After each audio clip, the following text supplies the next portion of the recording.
හොඳමයි එහෙනම් හැම කෙනෙක්ම සාදුකාරයක් දීලා নমස්කාරය කියන්නේ සාදු සාදු සාදු නමෝ තස් භගවතු අරහතු සම්මා සම්බුද්දස්ස නමෝ තස් භගවතු අරහතු සම්මා සම්බුද්දස්ස නමෝ තස් භගවතු අරහතු සම්මා සම්බුද්දස්ස සමන්ත චක්කවාලේසු අත්‍රා ගච්ඡන්තු දේවතා සද්ධම්මං මුනි රාජස්ස සුනන්තු සග්ග මොක්ඛදං ධම්ම ශ්‍රවණ කාලෝ අයං භදන්තා ධම්ම ශ්‍රවණ කාලෝ අයං භදන්තා කම්මඨාන ධම්ම ශ්‍රවණ කාලෝ අයං භදන්තා නමෝ තස් භගවතු අරහතු සම්මා සම්බුද්දස්ස නමෝ තස් භගවතු අරහතු සම්මා සම්බුද්දස්ස නමෝ තස් භගවතු අරහතු සම්මා සම්බුද්දස්ස පුනච පරම් භික්ඛවේ භික්ඛු ඉමමේව කායං උද්ධං පාදතලා අදෝ කේසමත්තක තත පරියන්තං පුරන්නානප්පකාරස අසුචිනෝ පච්ච වේක්ඛති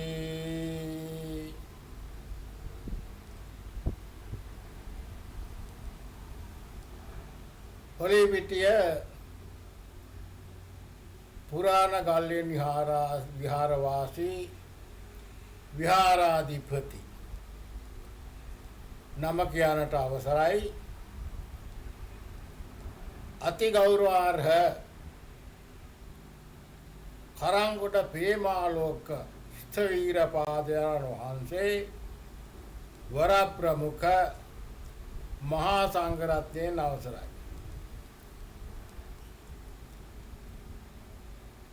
දහම් අසනු කැමැති සදහවත් ගුණගරුක වාසනාවන්ත පින්වතුනි අදත් මේ පින්වතුන් සියලු දෙනාම මහා සංඝරත්නයේ අනුශාසනා පරිදි අට්ඨාංග උපෝසථ සීලය සමාදන් වෙලා මේ මොහොතේ සැදී පැහැදී සිටින්නේ අප තිලෝගුරු අමාමෑණී බුදු පියාණන් වහන්සේ විසින් දේශිත ධර්මස්කන්ධයක් ශ්‍රවණය කිරීමටයි. පින්වත්නි මේ ධර්ම ශ්‍රවණය කරනකොට ඒ සෑම අවස්ථාවකදීම අපේ සිත ඒ ධර්මය කෙරෙහිම යොමු කළා ඒ අනුව සවන් යොදාගෙන ඒ අරමුණේම සිත පිහිටුවාගෙන ඒ ධර්ම දේශනාව තුළින් පැහැදිලි කරන කරුණු කාරණා තමන්ගේ සිතෙනු විතර්ක ඥානයෙන් යුක්තව පරිශීලනය කරලා ඒ දහම් කරුණු සිත තුළ තැන්පත් කරගෙන ඒ අනුව තමන්ගේ නාම රූප පිළිබඳව මෙනෙහි කිරීම කළ යුතු වෙනවා. සහ ඒ නාම රූප ධර්ම නැත්නම් සිත කය කුසල් දහම් වැඩෙන හැටියට ඒ වගේම මාර්ග කුසල් වැඩෙන හැටියට හසුරවන්න ඕන බව සිත්හි තබාගෙන මේ ධර්ම දේශනාව සෑම කෙනෙක්ම ශ්‍රවණය කරන්නට සූදානම් වන්න. පින්වත්නි, අද මේ දේශනා කරන්නේ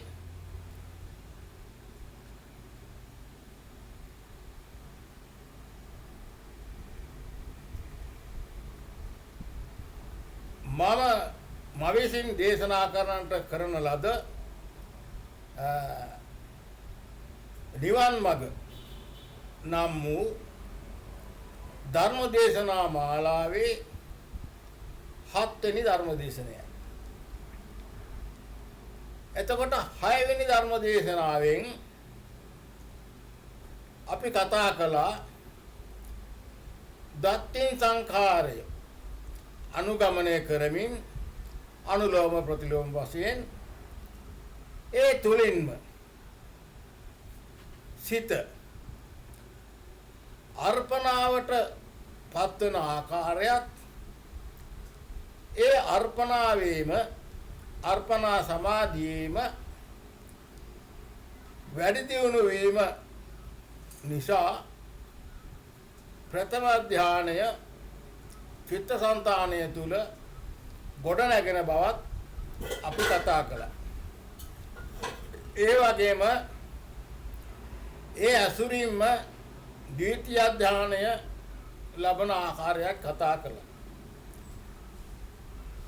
පින්වත්නි, අපි ගිහියන් හැටියට අපට මේ නිවන් මාර්ගය අනුගමනය කරන්නට ප්‍රථම ධානයට සකස් වෙච්ච සිත තිබුණාම ඇති. ඒ කියන්නේ ඒ ප්‍රථම ධානය තත්වයට සිතපත් වෙන විට මේ හිත හොඳ කර්මන්නේ බවට පත් වෙලා තියෙනවා. එතකොට කර්මන්නේ බවට පත් වෙන සිතකින් තමයි විදර්ශනා භාවනාව කරන්න පුළුවන් වෙන්නේ. ඒ විදර්ශනා භාවනාව කරන්න මේ සිත ඊටම යහපත් කර්මන්නේ තත්වයක පවතින්න ඕනේ. දැන් පින්වත්නි, උදාහරණයක් කියනවා නම් අමුරත්‍රන් වලින් අමුරන් වලින් යම් කිසි ආභරණයක්, මාලයක් වෙන්න පුළුවන්, මුද්දක් වෙන්න පුළුවන්, තැල්ලක් වෙන්න පුළුවන්, ඒ ආභරණයක් හදන්න සූදානම් වන ඒ කර්මාන්ත කරු ඒ අමුරන් කෝවේ දමලා ගිනි පත්තු කරලා පිඹිනවා. පිඹිනකොට අර රන් හොඳට රත් වෙනවා, උණු වෙනවා. ඒව උණු වෙනකොට අර පුද්ගලයා කරන්නේ කුමක්ද? ඒක ගින්දර නිවෙන්න ඇරලා ඒකට වතුර ටිකක් හැමත් ඉහලා ගින්දර නිවා ගන්නවා. ඊට පස්සේ නැවතත් පිඹිනවා. පිඹිලා ඒක තව හොඳ රත් කරනවා. ආයෙත් වතුර ඉහිනවා. ඔය ආකාරයට තව වරක් හොඳට පිඹිනවා. ගින්දින් රත් වෙන්න. රත්තරන් රත් වෙන්න. ඊට පස්සේ නැවතත් වතුර ඉහලා නිවනවා. ඕනෝකට තමයි කියන්නේ පින්වත්නි රත්තරන් පදම් කරනවා කියලා. ඒ අමුරන් හොඳට පදම් කළාට පස්සේ ඒ රත්තරන් ටිකෙන් Tamanට ඕනෑම ආකාරයට නමන්න තලා ගන්න පුළුවන් වෙනවා, රන් වලට හානියක් නොවි. එතකොට Tamanට පුළුවන් ඕනෑම විදිහට ආභරණයක් සකස් කරන්න. ආන්නේ රන් කරුවා කරන ආකාරයට අපිත් අපේ හිත හොඳට පදම් කරන්න ඕන. ඒ පදම් කිරීම තමයි අපි දත්තෙන් සංඛාරයෙන් කරන්නේ. එහෙම කළා මේක කර්මන්නේ තත්වයට හිත නගා ගන්නකොට හිත එනකොට අපට දැනෙනවා අර්පණාව පහළ වුණා කියලා. ඒ අර්පණාව ඉදිරියට දියුණු කරගෙන යන විට අපට දැනෙනවා මට මේ ප්‍රථම ධානය ලැබුණා කියලා. ඒ ප්‍රථම ධානය ලැබිච්ච පමණින්ම අපට විදර්ශනාවට පහින්න පුළුවන්. ඒ වඩා ඒ ඔස්සේ අපේ කාලය මිඩංගු කළොත් අපේ වයස අපට මදි වෙනවා අවශ්‍යතාවයට මාර්ගඵල දක්වා සිත මෙහෙවන්න. ඒ නිසා අපි කල යුත්තේ ප්‍රථම ධානයෙන්ම මේ නිවන් මගට හිත යොමු කරන පුරුද්දයි අපි ඇති කරගත යුත්තේ. එතකොට ඉතින් දැන් 6 වෙනි ධර්ම දේශනාවෙන් දැනුවත් වූ ඔබ භාවනා කරලා මේ සිත කර්මන්‍ය තත්වයට පත් කරමින් සිටින අවස්ථාව. ප්‍රේමවත්නි මේ අවස්ථාව අනුගමනය කරලා ප්‍රථම ධානය ලබන අවස්ථාව වෙන විට මාස 3කට වඩා වැඩි කාලයක් ගත වෙනවා. එතකොට මේ පින්වතුන් ධන අවබෝධ කරගත්තා විනා තාම ප්‍රථම ධානය ලබා නැති බව මට දැනෙනවා. ඒ නිසා සියලුම දෙනා මාස 3කට වැඩි කාලයක් මේ දත්තෙන් සංඛාරය මම 6 වෙනි ධර්ම දේශනාවෙන් කියා දුන්න ආකාරයට අනුලෝම ප්‍රතිලෝම වශයෙන් වඩනකොට මේ පින්වතුන්ට ප්‍රථම ධානයට සිත නගා ගන්නට පුළුවන් වෙනවා. ඒ වගේම සීලය පිරිසු කර ගන්නත් ඕන. පින්වත්නි මේ අර්පණා සමාධියේවත් ප්‍රථම ධානයේවත් ලබන්න බෑ සීලය පිරිසිදු නැත්තම්. එතකොට මේ සීලය තියෙන්න ඕන මාර්ග බ්‍රහ්මචර්යක සීලයක්. ආදි මාර්ග බ්‍රහ්මචර්යක තීරිය. එතකොට ඒ කියන්නේ ආජීව අෂ්ටමක සීලය තමයි ගිහි පින්වතුන් අනුගමනය කළ යුත්තේ. මම දැන් මේ ධර්ම දේශනා තුලින් සීලය සමාදන් වෙන ආකාරයත් සීලය දවසෙන් දවස පිරිසිදු කරමින් චිත්තසංතානය සීල විසුද්ධියට පත් කරන ආකාරයත් මම පැහැදිලි කරලා දුන්නා. ඒ ආකාරයෙන් සීලය පිරිසිදු කරමින් සීල විසුද්ධියට චිත්තසංතානය පමුණුවමින් භාවනා කරන්න ඕන. එහෙම කරන අවස්ථාවේදී තමයි අර්පණාව පහළ වෙන්නේ. මම ගිය ධර්ම දේශනාවේදී මේ අර්පණාව කියන ස්වභාවය හොඳට පැහැදිලි කරලා දුන්නා. එතකොට ඒ தත්ත්වය උදා වෙන්න නම් සීල විසුද්ධිය සම්පූර්ණ වෙන්න ඕන. දැන් මේ පුහුදුන් මිනිස්සුන්ට මේ ආජීව අෂ්ටමක සීලය නොබිඳී නොකඩී ආර්ථා කිරීම අමාරුයි. නමුත් මේ භාවනා කරන අවස්ථාවල් ප්‍රමාණය වැඩි වූ තරමට මේ සීල විසුද්ධිය සම්පූර්ණ කරගන්න පුළුවන්. සීල විසුද්ධිය සම්පූර්ණ වූ පුද්ගලයෙක් දත්තෙන් සංඛාරය අනුලෝම ප්‍රතිලෝම වශයෙන් වඩන අවස්ථාවේදී මාස 3ක් ඇතුළත අර්පණාව පහළ වෙලා ඒ සමගම ප්‍රථම ධානයත් පහළ වෙනවා. ඒ නිසා මේ පින්වත්තුන් අපට තාම ප්‍රතිපලයක් නැහැ කියලා කලබල විය යුතු නැහැ. මේකට කාලය තියෙනවා මාස 3ක්. එතකොට මේ මාස 3 ඇතුළත මේ අර්පණා සමාධිය පහළ නුනොත් තමන් තේරුම් ගන්න ඕන මේ පහළ නොවීමේ හේතුව මගේ සීලය පිරිසුදුුනේ නැති නිසායි කියලා. ඒ නිසා සීලය පිරිසුදු කරමින් දිනපතාම තමන්ගේ සිල්පද පරීක්ෂා කරමින් ඊළඟට කඩ වූ සිල්පද තිබෙනවා නම් ඒවා අදිෂ්ඨාන කරමින් නැවතත් මේ සිල්පද මම කැඩෙන්න අරින්නේ නැහැ කියලා තද බල අදිෂ්ඨානයක් ඇති කරගනිමින් භාවනා කරගෙන යන්න ඕනේ. ඒව පුජ්‍යලයට තමයි මේ භාවනාව තුළින් අර්පණා සමාධිය සහ ප්‍රථම ධානය වාගේ සමාධි ධාන ලබා ගන්න පුළුවන් වෙන්නේ. ඒ අවස්ථාවටපත් වුණාට පස්සේ මම කලිනුත් කිව්වා එතකොට ඔබ පින්වතුන්ගේ සිත කර්මන්නේයි. අර රන්කරුවා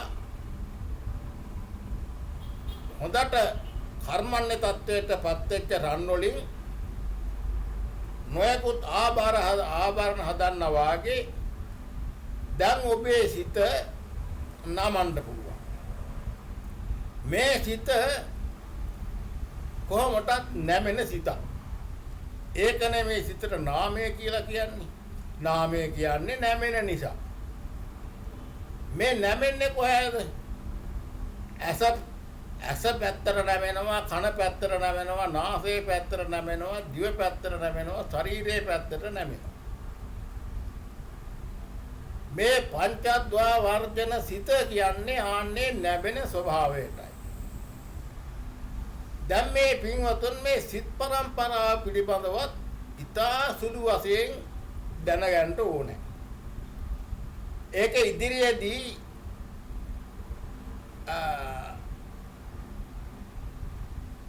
බංගානුපස්සන ඥානය, නිබ්බිදානුපස්සන ඥානය ආදී වාදී ඥානවලට යොමු වෙන්න ඕන කරන විදිහේ භාවනා කර්මස්ථාන කියා දෙන අවස්ථාවේදී ඒ පිළිබඳව වැඩිපුර විස්තර කියා දෙන්න පුළුවන්. ඒ වගේම මේ ඊළඟට කියා දෙන්න තියෙන භාවනාවේදී නාම රූප පිළිබඳව විග්‍රහයක් කරන්න පුළුවන්. එසේ නමුත් අප දැන් කරන්න සූදානම් වන්නේ මේ අපේ සිත කර්මන්නේ වෙලා තියෙන සිත ප්‍රථම ධානයෙන් කර්මන්නේ වෙලා තියෙන සිත නිවනට යොමු කරන එකයි, නිවනට නමන එකයි. ඒ නිවනට නමන්න හරියටම අපේ සිත ඇසට රූපයක් හැප්පුණාම ඒ පැත්තට නැමෙනවා. කනට ශබ්ද රූපයක් වැදුනහම ඒ පැත්තට නැමෙනවා. ඔය වගේ නැමෙන ස්වභාවය අපි නමන්න උත්සාහ කරනවා. අර රන් කරුවා තමන්ට කැමති ආභරණයක් හදනවා වගේ ඌමනා පැත්තට නමන්න. අපි මේ බෞද්ධ පින්වතුන්ගේ ප්‍රධාන පරමාර්ථය තමයි නිවන. එතෙන් නිවනට සිත නමන්නේ මෙන්න මෙතන සිටයි. ඉස්සෙල්ලාම සිත දිශාවට මේ නිවන දිශාවට සිත නවන්න ඕන. එතකොට මේ සිතේ ස්වභාවය තමයි එක සිතක් පවතින්නේ එක චිත්තක්ෂණයයි. චිත්තක්ෂණය කියන කාලය තමයි ඇහි පිල්ලම් ගහන කාලය ලක්ෂයකට බෙදුවාම යන කාලය තමයි සිතක් පහළ වෙලා නිරුද්ධ වන කාලය. පහළ වෙන සිත ඉතිරි ඇතිවම නිරුද්ධ වෙනවා චිත්තක්ෂණයක් තුල. පහළ වීමත්, පැවතීමත්, නිරුද්ධ වීමත් තුනම සිද්ධ වෙන්නේ චිත්තක්ෂණය තුලයි. ඒ චිත්තක්ෂණය තුල පවතින සිත නිරුද්ධ වෙනවා සමගම එවැනිම සිතක් ඒ තිබුණු සිතම අසුරු කරගෙන පහළ වෙනවා ඊට සමානම සිතක්. ඒ සමාන සිතක් තවත් පහළ වෙනවා. ඔය විදිහට දිගට අපට සිත් පහළ වෙනවා. මේ අපේ ප්‍රතිසන්දි විඥාණය පහළ වෙච්ච දවසේ සිට මරණ මොහොත දක්වා. මරණ මොහොතදී ඇති වෙන සිත අපි කියනවා චුති චිත්තය කියලා. ඔය සිත් පරම්පරාව පහළ වී කාලයක් දිගට යනකොට යන අවස්ථාවේදී ඔන්න අපේ ඇස කන නාසය දිව ශරීරය කියන පංචද්වාර අසුරු කරගෙනත් සිත් පහළ වෙනවා. එතකොට අර සිත් පරම්පරාවේ පහළ වීම ආපු සිතට කියනවා අපි භවාංග සිත කියලා. ඒ භවාංග සිත කම්පණය වෙනවා. ඒ කම්පණය වෙනවා සමගම අර ඇස හරහා ආපු සිත පහළ වෙනවා. අපි ඇස හරහා ආපු ඇවිත් පහළ වුණොත් මේ චිත්තසංතානයක් අපි ඒකට කියනවා චක්කු විඥානය. කන හරහා වනම් සෝත විඥානය කියනවා. නාසය හරහා වනම් ගාන විඥානය කියනවා. දිව අසුරු කරගෙන ආවනම් සිතක් පහළ වුණනම් ඒකට කියනවා ජීවා විඥානය කියලා. කය අසුරු කරගෙන සිතක් පහළ වුණනම් අපි ඒකට කියනවා කාය විඥානය. ඔන්න ඒ විඥාන පහළ වීමත් සිත ඉදිරියට යදීමත් එකවර සිද්ධ වෙන දෙයක්. මේකට වැඩි කාලයක් හිතන්න දෙයක් නැහැ. සිත බොහොම ඉක්මනටම සිත් පරම්පරාව ගත වෙනවා. පින්වත්නි ඊළඟට මේ සිත් පරම්පරාව එහෙම යන අතර අපේ මේ තියෙන රූපය පඨවි ආපෝ තේජෝ වායෝ වර්ණ ගන්ධ රස ඕජා කියන ඊටමත් සියුම් රූප කලාප සමූහයක් තමයි මේ අපේ මුළු ශරීරයම.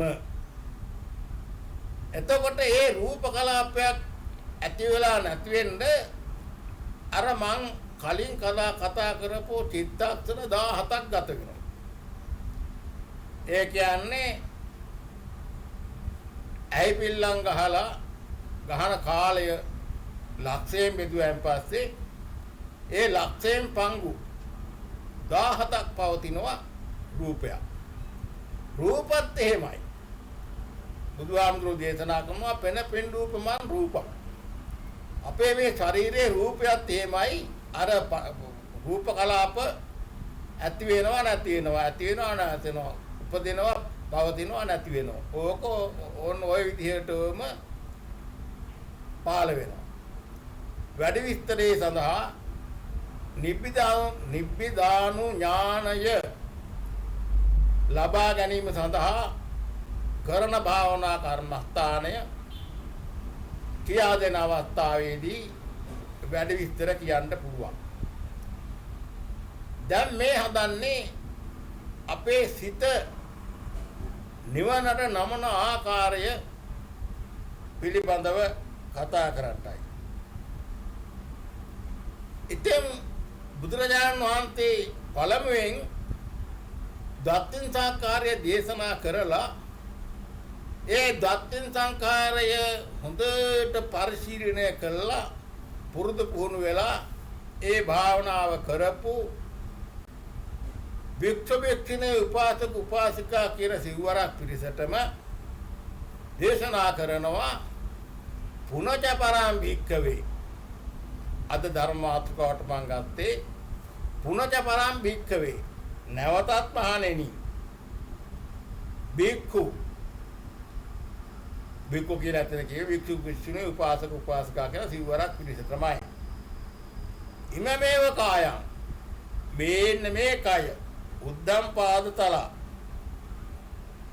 උඩ සිට දෙපතුල දක්වා අදෝ කේසමත්තක ඊට පස්සේ යටිපතුලේ සිට කෙස් දක්වා තත පරියන්තං හැම සීමා කොටගෙන ශරීරයේ හැම සීමා කොටගෙන අසුචි නානප්පකාරස අසුචි නෝ නාන ප්‍රකාර අසුචි වලින් යුක්ත බව අපි නිතරම ප්‍රාතිවීක්ෂා කරන්න ඕනේ කියලා බුදුරණන් වහන්සේ දේශනා කළේ. මේ කාරණාව විසුද්ධි මාර්ගයේ අදහන වෙනවා විස්තර වශයෙන්. ඒ විස්තර වශයෙන් සටහන් වන්නේ මේ දෙතිස් කුණප කොට්ටාසය බුද්ධඝෝෂ මහතෙරුන් වහන්සේ විසුද්ධි මාර්ගය සත්‍යිත උන්වහන්සේ දේශනා කරනවා මේ ද්වත්තින් සංකාරය කේසාලෝමානකාදන්තා තතු මහන්සං ආදී වශයෙන් සඳහන් වෙන මේ ද්වත්තින් සංඛාරය එකින් එක කෙස් ලොම් නිය දත් සම් මස් නහර ආදී වශයෙන් එක කුණප කොට්ටාස වර්ණ වශයෙන් බලලා පිළිකුල මෙනෙහි කරන්න කියලා කියනවා. සටහන් වශයෙන් බලලා පිළිකුල මෙනෙහි කරන්න කියනවා. ගන්ධ වශයෙන් බලලා පිළිකුල මෙනෙහි කරන්න කියනවා.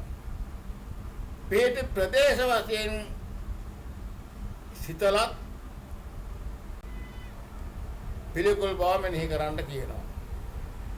පේට සීමා වශයෙන් හිතලත් පිළිකුල මෙනෙහි කරන්න කියනවා. මේ විදිහට මේ දෙතෙස් කුණ කොට්ටාසේ පිළිකුල මනසින් බලනකොට අපට ඇතිවෙනවා මේ ශරීරයේ පිළිපදව පිළිකුල. එහෙමනම් මේ ශරීරය තියෙන තැන පිළිකුල් නම් ශරීරය නැති තැන අපිළිකුලයි. එහෙමනම් මේ මනස පිළිකුල් කරන ශරීරය අතෑරලා අපිළිකුලට යොමු වෙන්න කැමති. ඒක තමයි හිතේ ස්වභාවය, නැමෙන ස්වභාවය. එතකොට අපි නමන්න ඕනේ මේක පිළිකුල් නැති තැනට. ඒ කියන්නේ ශරීරයක් නැති තැනට. ඒ කියන්නේ නිවන. නිවන අශරීරං. ශරීරයක් නැහැ. එහෙනම් ශරීරයේ පිළිකුල් නම් අපි සිත අශරීරයට නමන්න ඕනේ. අශරීරයට ගෙනියන්න ඕනේ. මේ ගෙනියන ආකාරය ටිකක් අමාරුයි. ඒ වුණත් උත්සාහ කරන කෙනෙකුට කරන්න පුළුවන්. මේ සඳහා කර්මස්ථානයක් තියෙනවා. විසුද්ධි මාර්ගයේ පරිශීලනය කරනකොට ඒ කර්මස්ථානය අපට හම්බ වෙනවා. විසුද්ධි මාර්ගයේ කියන විදිහට මේ කෙස් වර්ණ වශයෙන්, සටහන් වශයෙන්, ගන්ධ වශයෙන්, ප්‍රදේශ වශයෙන්, පිටි සීමා වශයෙන් පිළිකුලයි කියලා හිතන්න ඕනේ. මේම හිතේතා යන කර්මස්ථානය තමයි මම ඊළඟට ඔබ පින්වතුන්ට දෙන්න බලාපොරොත්තු වෙන්නේ. ඒ කර්මස්ථානය අනුගමනය කරන්න නම් ඒ කර්මස්ථානය ඇසුරු කරගෙන කියන්නේ මොනවාද කියන කරුණු කාරණා ටික ඔබ ටිකක් තේරුම් ගත යුතුයි. ඒ නිසා මෙතෙන් පටන් මම ඔබට ඒ particular සංඥාව ගණ්ඩ චිත්ත සංතානයේ ගොඩනගා ගන්න උවමනා කරන කරුණු කාරණා ඇතුළත් ධර්ම දේශනාවක් පවත්වන්න බලාපොරොත්තු වෙනවා. ඒ ධර්ම දේශනාව හැම කෙනෙක්ම ඉතා හොඳින් ශ්‍රවණය කරලා මේ භාවනාවට සිත සූදානම් කරගන්නා හැටියට මතක් කරමින් මම මේ ධර්ම දේශනාව ආරම්භ කරනවා. එතකොට පින්වත්නි කෙස් පළමුවෙන්ම තියෙන කෙස්නේ කේසා. කෙස් වර්ණ වශයෙන්ද පිළිකුල්ය කියලා එතන සටහන් වෙලා තියෙනවා. පින්වත්නි මේ කෙස් කාලෙන් කාලයට වෙනස් වෙන ස්වභාවයට අනුව කළු කෙස් සුදු වෙනවා. ඒ වගේම තඹ වර්ණ කෙසුත් සුදු වෙනවා.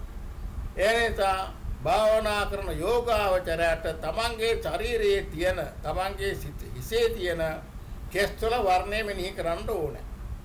සුදු වෙන්න පුළුවන්, කළු වෙන්න පුළුවන්, තඹ වර්ණ වෙන්න පුළුවන්.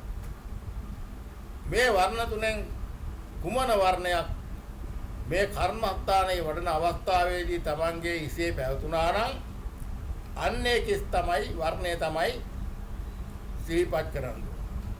සිහිපත් කළා මේ වර්ණ වශයෙන්ද පිළිකුල්ය කියලා හිතන්න ඕන. ඊට සටහන් වශයෙන් ඒ කෙස් මොන වර්ණයේ කෙස් ගසක් වුණා බත් පිගානක හෝ කැඳ බඳුනක තියනවා දැක්කොත් ඒ කැඳ ටික හෝ බත් ටික ආහාරය හෝ ව්‍යංජනය හෝ අපි වීසි කරනවා මේක කෙස් ගසෙන් මිශ්‍රයි කියලා. කෙස් ගස් මිශ්‍රයි කියලා. ඒ කියන්නේ පිළිකුල් සහිතයි. ඒ නිසා අපි ඒ ආහාර බඳුන ඉවත් කරනවා. ඒ තමයි සටහන් වශයෙන් පිළිකුල් කියලා කියන්නේ. ගන්ධ වශයෙන්ද ගන්ධ වශයෙන් පිළිකුල් බව මෙනෙහි කරන්නේ මේ කෙස් ස්වභාවයෙන්ම ගඳයි. එතකොට මේ විවිධ සුවඳ වර්ග, සෙන්ට් වර්ග, ෂැම්පූ වර්ග යොදන්නේ නැත්තම් යොදලා නඩත්තු කරන්නේ නැත්තම් මේ කෙස් ස්වභාවයෙන්ම අමු පුලුටු ගඳයි. එතකොට නාලා පිටිසුදු කරලා තිබුණත් සුවඳ නැහැ. සුවඳ එන්න නම් සුවඳ ගල්වන්න ඕනේ. ඒ තියෙන්නේ කෙස් වල සුවඳ නෙවෙයි ගල්ලපු සුවඳ තමයි තියෙන්නේ. නැත්තම් කෙලින්ම ගඳයි, දුර්ගන්ධයි, පුලුටු ගඳයි, අමු පුලුටු ගඳයි. ඒක හොඳට පැහැදිලි වෙනවා මගේ කෙස් ගහක් පුච්චලා බැලුවොත් ආන්න කෙස් වල තිබිච්ච නියම ගඳ පැහැදිලි වෙනවා. පුලුටු ගඳක් තියෙන්නේ. ඒකම හේ කරන ගන්ධ වශයෙන්. ඊට පස්සේ පිටි ප්‍රදේශ වශයෙන්. මේ ප්‍රදේශ වශයෙන් මෙනෙහි කරනකොට යෝගාවචරය මේ ශරීරය දෙකට බෙදන්න ඕන ප්‍රදේශ දෙකක් හැටියට. නාභියෙන් උඩ කොටස උඩ ප්‍රදේශය, නාභියෙන් පල්ලෙහා කොටස යට ප්‍රදේශය. එහෙම බෙදලා හිතට ශරීරයේ හිතට දෙකට බෙදලා අරගෙන තමයි මේ භාවනා කර්මස්ථානේ වඩන්නේ. ඉතින් පිටි සීමා වශයෙන් කියන්නේ මේ කෙස් පිටියේ කොහෙද? ඉදිරිපස නලල් තලයෙන් පිටුපස ගල වලලුයෙන් දෙපස කන්සිලෙන් සීමා වෙච්ච ප්‍රදේශයක මේ කෙස් පිහිටලා තියෙනවා. ඒක මෙහි කරන අවස්ථාවේදී අපි තීරුම් ගන්න ඕනේ මේ මහා සෙම් සොටු ඇට මිදුළු නොඑක ආකාරයේ කුණප 32ක් බුදුනේ ඒ කුණප අසුරු කරගෙන පහළ වෙලා තියෙන දෙයක් තමයි කෙස්. ඒ ශරීරයේ උඩ කෙරෙවලු තිබුණත් අර ශරීරයේ අසුරු කරගෙන කුණප කොටස 32ක් අසුරු කරගෙන තියෙන නිසා පිළිකුල් භාවනෙහි කරන්න ඕනේ. ඊළඟට මේ කෙස් ගසක කෙස් ගසක් පරීක්ෂා කරනකොට ඒ කෙස් ගහේ මුල ප්‍රදේශයේ වියගක් කියන්නේ වී ඇටයක තියෙනවා. ඒ වී ඇටයේ කරලේ සම්බන්ධ වෙලා තියෙන තැන වී කණුවක්. ඒක සාමාන්‍ය මිලිමීටර 1.5ක් විතර දිග ඉතාමත්ම සියුම් කෙන්දක් වගේ කොටසක්. එතකොට අන්නේ කොටසට සමාන ප්‍රමාණයට ඒ තරම් මහතට මේ කෙස් ගහේ කොටසක් තියෙනවා හැම ඇතුළට බහැලා. ඒ කොටස සාමාන්‍යයෙන් තෙල් වර්ණයි සුදු පාටයි. ඒ සුදු ඒ මුල හරිය කෙස් ගහේ මුල කෙරවලේ තියෙන්නේ අසූචි. ආන්නේ අසූචි තමයි මේ කෙස් ගහේ මුල තියෙන්නේ. එහෙමනම් අපේ හිසේ සෑම කෙස් ගසක් මුලම අසූචි තියෙන නිසා මුළු ඔළුවේම තියෙන්නේ හැමට යටින් අසූචි තට්ටුවක්. ඒකත් මේ කෙස් වල සටහන් වශයෙන් මෙනෙහි කරන අවස්ථාවේදී Taman තේරුම් ගන්න ඕනේ. එව නිසා මේ කෙස් කැතයි ගඳයි පිළිකුලයි කියලා මෙනෙහි කරනවා. මේ පිළිකුල් සංඥාව මාර්ගඵල නිවන් පිණිසම හේතු වේවා වාසනාව වේවා කියලා සිත පිහිටවන්න ඕනේ. ආන් එතකොට තමයි මේ දෙතෙස් කුණප කොටාසය නිතරම මෙනෙහි කරනකොට නිවනට සිත නමනවා. ඕන්න මේ සිත කාලයක් යනකොට නිවනට නැමෙනවා. ඒ නිවනට නැමෙනකොට ඊට පස්සේ අපි ධාතු මනසිකාරයේ ඔස්සේ විදර්ශනාව වඩනවා. ඕක තමයි මාර්ගයේ මුල. ඊළඟට ලොම්. මේ බුදුරජාණන් වහන්සේ දේශනා කරනවා මේ ලොම් පිඟුවන් වර්ණයයි කියලා. පිඟුවන් වර්ණ. එතකොට මේ ලොම් වල ස්වභාවය තමයි එක පැත්තකට නැමිලා තියෙනවා. සටහන් වශයෙන් හරියටම තල මල පහතටයි නැමෙන්නේ. ඒ වගේ මේ ලොම් ගස් හැම එකක්ම පහතට නැමෙනවා. ඒ වගේම වර්ණ වශයෙන් මේ ලොම් තියෙනවා, කළු තියෙනවා, සුදු තියෙනවා, පිඟුවන් වර්ණ තියෙනවා. ඒ මොන වර්ණයක වුණත් ඒ ලොම් පිළිකුලයි. ඊට පස්සේ ගන්ධ වශයෙන් මේ ලොම් ගස ගින්දරට ආවුනොත් ඒ ප්‍රදේශයේම පුලුටු ගඳයි. ගන්ධ වශයෙන් පිළිකුල මෙහෙණේ කරන්න හැටි. පේටි ප්‍රදේශ වශයෙන් එතකොට නාභියෙන් උඩ නාභියෙන් යට සෑම තැනම මේ ලොම් ගස් පිහිටලා තියෙනවා. පිහිටන්න සුදුසු. මුළු ශරීරයේම සමේ. මේ හැමේ ලේඩිත්තේ තරම් ලේඩිත්තෝ ඉන්නේ උකුණන්ගේ මුල් අවස්ථාව ලේඩිත්තෝ. ඒ ලේඩිත්තේ තරම් ප්‍රමාණයක් මේ හැම ඇතුළට බහැලා තියෙනවා මේ ලොම් ගස් වල.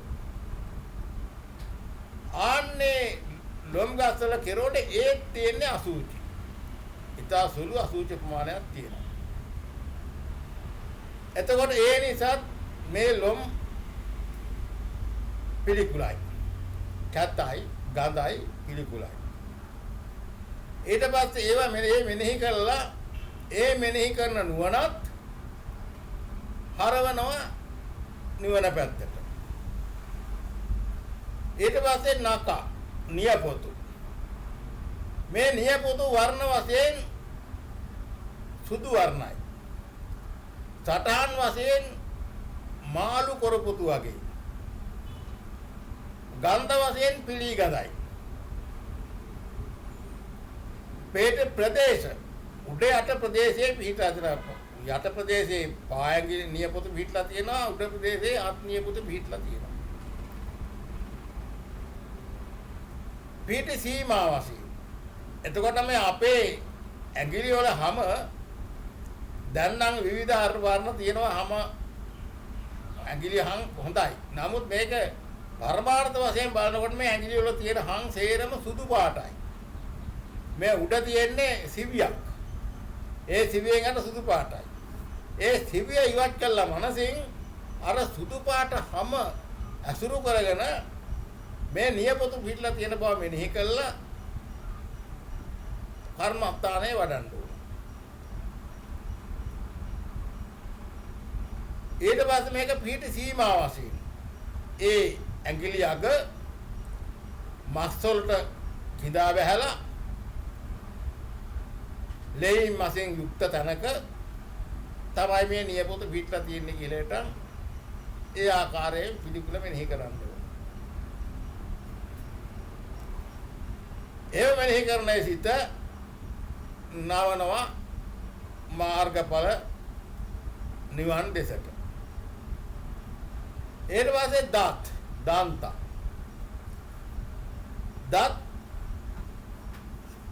සුදු පාටයි වර්ණ වශයෙන් පිළිකුලයි.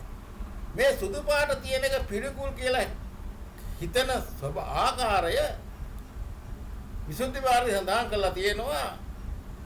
මේ දත් පිළිබඳව කර්මස්ථානයේ වඩනකොට පිළිකුල වඩනකොට වර්ණ වශයෙන් පිළිකුල් කියලා හිතන ආකාරය කොහොමද? කළු පාට බල්ලෙක් මැරිලා ඉදිමිලා දත් විරිත්තිලා කුණු ගොඩක දැක්කහම අර දත් සුදු පාට තිබුණාට සමන් කැකුළු වගේ ඒක පිළිකුලයි. ඒ ආකාරයෙන්ම අපේ දතු කොච්චර සුදු පාට තිබුණත් අර බලකුණේ තියෙන දත්වල තියෙන සුදු පාට වගේ පිළිකුලයි කියලා හිටන් මෙනෙහි කරන්න උපදෙස් දීලා තියෙනවා. එහෙනම් දත්වල වර්ණ වශයෙන් පිළිකුල්. ඊට පස්සේ සටහන් වශයෙන් මේ දත් එක මුලක් තියෙන, මුල් දෙකක් තියෙන, මුල් තුනක් තියෙන, මුල් හතරක් තියෙන දත් තියෙනවා. එතකොට ඉස්සරහා දත් හතරක් ලැබුවට මැටි ගුලියක ලැබුවට හිටෙවුවා වගේ තියෙන්නේ. ඊළඟ දත් දෙක දෙපැත්තේ ඉද්ද මල් පොකුරු වගේ හැඩයෙන් සහ වර්ණයේ යුක්ත දත් දෙකක් තියෙනවා. ඔය විදිහට විවිධ හැඩ වලින් අවසානයේ දක්වාම දත් පවතිනවා. මේ හැම එකටම කොන් තියෙනවා. එක කොනක් තියෙන දතුත් තියෙනවා, කොන් දෙකක් තියෙන දතුත් තියෙනවා, කොන් තුනක් තියෙන දතුත් තියෙනවා, කොන් හතරක් තියෙන දතුත් තියෙනවා. ඕන්නේ සටහන් වශයෙන් හිතන ආකාරය තමයි ওই විදිහේ පිළිකුල වෙන්නේ කරන්නේ.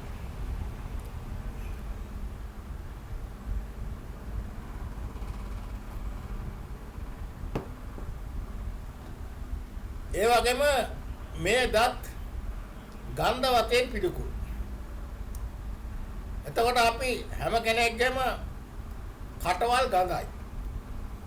පින්වත්නි, කටවල් ගඳ හේතුව දත් නිසා. දත්වල ගන්ධය තමයි කටින් එළියට එන්නේ. ආමාශ ගන්ධයක් එනවා. සෙම තට්ටුවෙන් ආමාශය සීල් වෙලා තිබුණොත් හරියට. එතකොට ඔන්නේ ගන්ධ වශයෙන් පේට ප්‍රදේශ උඩ ප්‍රදේශයේ පිළිකුල් බව මෙනෙහි කරන්න ඕන.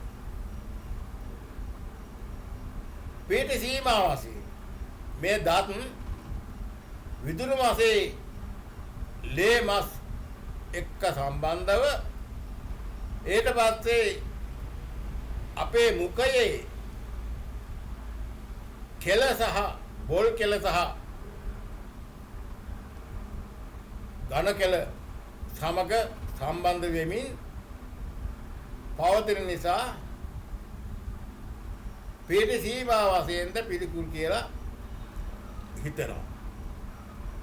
ඒ පිළිකුලත් මාර්ගඵල නිවන් පැත්තට යොම් නමනවා ඒ සිත.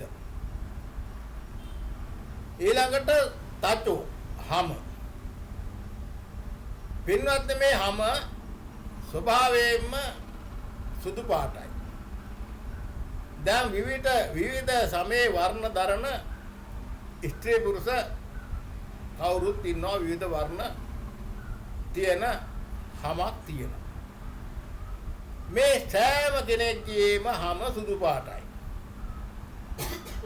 මේ සුදු පාට හැම සුදු පාට කියන්නේ නිකන් සුදු පාට නෙවෙයි පොල් කෑල්ලේ සුදු පාට. ඒ සුදු පාට සම උඩින් තියෙනවා සිවියක්. එතකොට බුදුරජාණන් වහන්සේ පෙන්නලා දෙනවා මේ සෑම කෙනෙක්ගෙම ශරීරයේ උඩ සිවිය එකට එකතු කරලා ගුලි කොළොත් දෙබර ගෙඩියක් තරම් ගුලියක් තමයි හදන්න පුළුවන් මුළු ශරීරයේම තියෙන සිවිය. ඒ තරම් සියුම් සිවියක් මේ තියෙන්නේ. එතකොට ස්වභාවයෙන්ම හැම සුදු පාටයි. එහෙමනම් අර සිවිය මනසින් ඉවත් කළා පොල් කැල්ලක් වගේ සුදු පාට තියෙන හැම හිතට නගා ගන්න ඕන. නාගාගෙන එහි පිළිකුල මෙහි කරන්න ඕන. වර්ණ වශයෙන්. එර සටහන් වශයෙන් මේ මුළු ශරීරයේ බැලුවෙන් පස්සේ මේ හැම විවිධ සටහන්.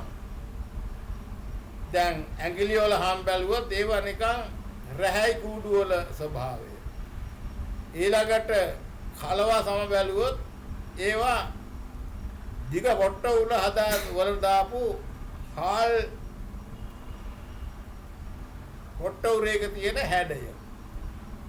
ඊට පස්සේ ඔය පපුවේ හැම බැලුවොත් ඒක වීණා බරුවක් හැමකෙන් වැහුවාම තියෙන හැඩ. ඉතින් ඔයගේ නොයෙක් හැඩ තියෙනවා.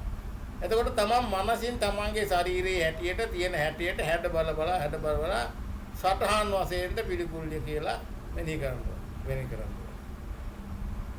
ඊට පස්සේ ගන්ධ වශයෙන් මේ හැම ඇත්තටම හිනිගදයි. මේක නිතරම සෝදලා පිරිසිදු කරලා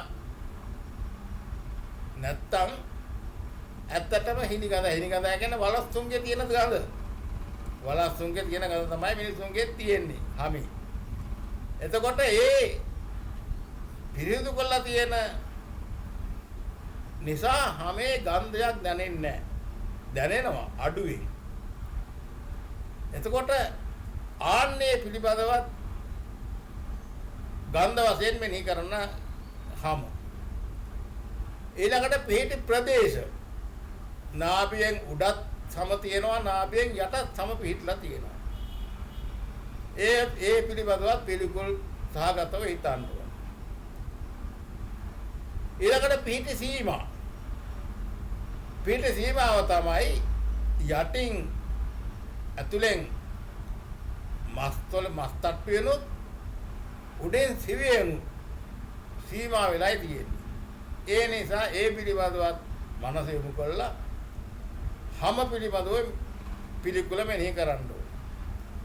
ඒ පටික්කුල සංඥාවත් නිවන පැත්තට මාර්ග පැත්තට නමන්න ඕනේ. ඊට පස්සේ මස් වර්ණ වශයෙන් රතු පාටයි. දිඹුල් මල් වල වර්ණ. සටහන් වශයෙන් එක එක මස් පිඩුව එක එක සටහනයි. එතකොට විවිධ සටහන් වල තියෙන මස් පිඩු තියෙනවා ලොකු තියෙනවා කුඩා තියෙනවා. දැන් පොදු යට පේළිය දිගේ තියෙන මස් පිඩු ඉතා කුඩායි. ඊටත් වඩා කුඩායි මූණේ තියෙන මස් පිඩු. ඔය වගේ ඒ තැන් වල පිහිටලා තියෙන මස් පිඩු අතපය වල මස් පිඩු ටිකක් ලොකුයි. මේ මස් පිඩු සටහන් වශයෙන් නොයේක් සටහන් තියෙනවා. තමන්ගේ මනසට වැටෙහි සටහන්. ඊට පස්සේ ගන්ධ වශයෙන් ස්වභාවයෙන්ම මස් ගඳයි. පිලි ගඳයි. වේද ප්‍රදේශ උඩ යට දෙපැත්තෙම පිට නාභියෙන් ඉහළ නාභියෙන් පහළ දෙපැත්තෙම මස් පිහිටලා තියෙනවා. ඊට පස්සේ පිහිටි සීමා අතුල් පැත්තෙන් ඇට වලින් සීමා වෙලා තියෙනවා පිට පැත්තෙන් හැමින් සීමා වෙලා තියෙනවා. ඕන ඔය ටික මෙනෙහි කරනකොට ඔබට ඇට සැකිල්ලෙන් මස් ටික ගලවා මෙනෙහි කරන්න පුළුවන් කමක් ලැබෙනවා. ආන්නේ අවස්ථාවේදී ඒ පිළිකුල් බව නමනවා මාර්ගඵල නිවන් පැත්තට. පිළිකුල් බව නිසා ඇතිවන චිත්තය පිළිකුල් චිත්තය. මේ විදිහට පිළිකුලක් නෑ නිවනේ. අසරීරක්. ඒ නිසා අපිට නමා ගන්න පුළුවන් හිත. ඕන්න ඒ විදිහට මස් ගැන හිතනවා. ඊට පස්සේ නහර. වර්ණ වශයෙන් නහර ඒ සුදු පාටයි. ඒ සුදු පාට වර්ණ නහර සටහන් වශයෙන්. සටහන් වශයෙන් මේවා කෙහිරි මල් වල හැඩය තමයි විසුද්ධි මාර්ගයේ පෙන්වන්නේ. එතෙන් කෙනෙහිරි මල් කියලා කියන්නේ සිහිනියට තියෙන මේ නල විශේෂයක් වාගේ. හරියටම මේ ඔය බීම බට තියෙන්නේ. අන්නේ වගේ අද කාලේ හැටියට කියන්න පුළුවන්. එතෙන් ඔය වගේ මහානහර 60ක් තියෙනවා මේ ශරීරයේ. සියලුම නහර පන්තියම 900ක් තියෙනවා. අර කලින් කතා කරපු මස් පිටුත් 900ක් තියෙනවා. ඒ වගේම මේ නහර වැලුත් 900ක් තියෙනවා. මේ 900 අතර ප්‍රධාන නහර 60ක් තියෙනවා. ඒ ප්‍රධාන නහර 60 ශරීරයේ ඉදිරිපසින් ගලවලුවෙන් පටන් අරගෙන ඉදිරිපසින් බහිනවා පල්ලෙහාට නහර 5ක්. දකුණු පැත්තෙන් බහිනවා නහර 5ක්. වම් පැත්තෙන් බහිනවා නහර 5ක්. පිටිපස්සෙන් බහිනවා මහා නහර 5ක්. එතන 20යි. ඊට පස්සේ දකුණු අතේ ඉස්සරහා පැත්තෙන් නහර 5යි. දකුණු අතේ වම් පැත්තෙන් නහර 5යි. එතන 10යි. 30යි. වම් අතේ වම් පැත්තෙන් නහර 5යි. මහා නහර වම් අතේ ඉදිරිපසින් පහළට වහිනවා නහර 5ක්. එතකොට 40යි. වම් කකුලේ ඉදිරිපසින් නහර 5ක් වහිනවා. වම් කකුලේ වම් පසින් නහර 5ක් පල්ලෙහාට වහිනවා. එතකොට 50යි. දකුණු කකුලේ ඉදිරිපසින් නහර 5යි. දකුණු කකුලේ වම් පසින් නහර 5යි. ඒ දෙකේ කරන නහර 60යි. ඔන්නේ නහර 60 මුළු ශරීරේම හෘදවත්යෙන් පටන් ගත්ත නහර වලින් ඒවා ගලවලුව දක්වා ගිහිල්ලා බෙල්ල දක්වා ගිහිල්ලා ඒ බෙල්ලෙන් පාතට බහින නහර තමයි මේ පැහැදිලි කරන්නේ. නහර බහින විදිය. නහර 60යි. ඔය 60ට අනෙක් නහරවල එක්කව වෙනවා. මගදී එක්කව වෙනවා, දෙක වෙනවා, තුන වෙනවා, හතර වෙනවා, දෙක වෙලා මේවා හන්දි, නහර හන්දි. අරගෙන ඔය හන්දි වල එකතු වෙලා ආපු අපේ නහරවල් 900ක් තියෙනවා. මේ 900 මාස් පිටු වට කරගෙන මේ ශරීරයේ පවතිනවා ඇට ඇසුරු කරගෙන.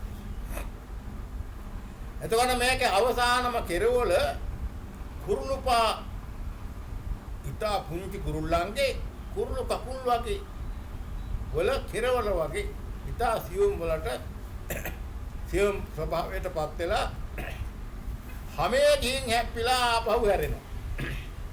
ඔය නහරවල ස්වභාවය.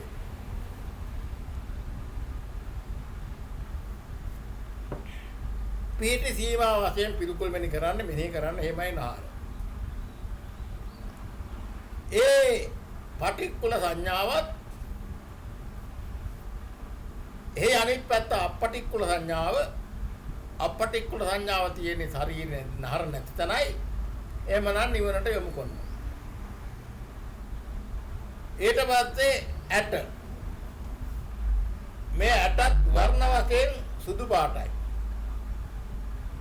ඒ සුදු පාට වන්නේ ඇට නිසා මේක පිළිකුලයි. සටහන් වශයෙන් මහපට කකුලේ මහපට ඇඟිල්ලේ මුලම පුරුක හරියටම ඉංගිනි ඇටයක් වගේ. ඊට පස්සේ ඊළඟ මැද පුරුක මිහිඟු බෙරයක් වගේ. ඊළඟ උඩ පුරුක පනාබෙරයක් වගේ. ඔය විදිහට යට ඉඳලා උඩට ඇට සැකිල්ල දිහා බලාගෙන මෙහෙ කරනකොට අපට දැනෙයි සෑම ඇටයක්ම එක එක හැඩ තියෙන බව. ඉල ඇට දෑක් ඇති වගේ නේද? ඔය විදිහට නොයෙක් හැඩ තියෙනවා. එතකොට ඔය හැඩ බලා ඒ හැඩ නිසා සටහන් වශයෙන්ද පිළිකුල් මෙනෙහි කරනවා. ඊට පස්සේ ගන්ධ. මේ ඇටවල ගඳ තමයි පින්වත්නි ඇට පොළ ගඳ. ඔය ඇට පොළ ගඳ මස් ගඳටත් වඩා කටුකයි. ඇට පොළ ගඳෙන් යුක්තයි ගන්ධ වශයෙන්ද පිළිකුල් කියන්නේ. පේටි ප්‍රදේශ උඩ යට නාභියෙන් උඩ නාභියෙන් යට හැමතැනම මේ ඇට පිහිටලා තියෙන ප්‍රදේශ වල පේටි සීමා වශයෙන්ද පිළිකුල්. මේ ඇතුලේ ඇට මිදුළු වලින් සහ පිට මස් වලින් සීමා වෙලා තියෙනවා. ඒ නිසා පිළිකුලයි. මේ පිළිකුල් සංඥාවත් ඇට නිසා තියෙන පිළිකුල් සංඥාව අපටිකුලයට යොමු කරනවා නිවන දෙසට. අට්ටිමින්ජා කියන ඇට මිදුළු. මේ ඇට මිදුළු වර්ණ වශයෙන් සුදු පාටයි. සටහන් වශයෙන් උණුපුරුකක් අස්සේ දාපු වේ බඩයක් වගේ ලපටි වේ බඩයක් වගේ. ඊට පස්සේ ඒවා සියුම් තැන් වලට ගියාන් පස්සේ අර වේ බඩේ ඉතාමත් සියුම් වතුර ගැහුවට පස්සේ සියුම් කෙඳි ගත්තට පස්සේ කෙන්දත් සිහින් නමුත් වේ බඩේ ස්වභාවයේ හැටිය ආකාරය පැහැදිලි. එතකොට ඔන්න ඔය විදිහට පිළිකුල හිතනවා සටහන් වශයෙන්.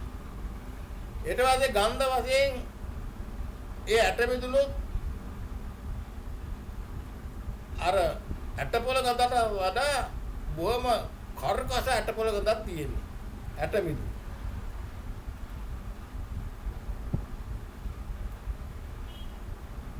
පේටි සීමා වශයෙන්ද පිළිකුල්. එතකොට සාමාන්‍යයෙන් ඇට ඇතුලේ ඇට වල ඇතුලේ පෘෂ්ඨ සීමා කරගෙන මේ ඇට මිදුළු පිටලා තියෙනවා කියලා එක පිළිකුල මෙනෙහි කරනවා. ඒ